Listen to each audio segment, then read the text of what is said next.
That word, inappropriate, includes suggestive communication, either in person, email, texting, touching, or sexual relationships between a teacher and a student.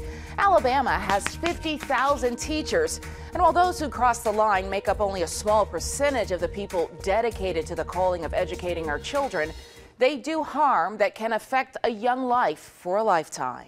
Of course, I'm very sorry for my selfish actions. Mary G. Montgomery teacher Alicia Gray apologizes for blurring the line for having sexual relations with a 14-year-old student before she went to jail. Spain Park High School teacher Stephanie Millard went to jail too after she admitted to having sex with a student. Both were convicted under Alabama's Newton Act, which Jefferson County Chief Deputy Randy Christian tells me was long overdue. It started being reported quite often, which was a real red flag that there's a problem. If they were over 16 and it was consensual, there wasn't really a law that addressed that. The law went into effect in 2010. This graph shows the increase in these types of criminal cases since Newton's Act. There were 30 cases before the law.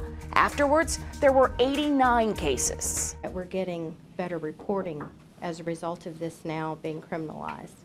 Attorneys Susan Tudor Crowther and James Ward III are associates in the Office of General Counsel for the Alabama Department of Education. Technology enters into this. I think there's more texting as the relationship is developing. Crowther's article, Hot for Teacher When Good Teachers Go Bad, in a school board trade publication, talks about a case that happened in Alabama in 2011. There was a shoplifting that had occurred, and so they confiscated the phone as part of the search along with that. And in the course of looking for messages to see if it had to do with the shoplifting, there was messages back and forth between the teacher and the student that was suggesting that they get together for an inappropriate relationship.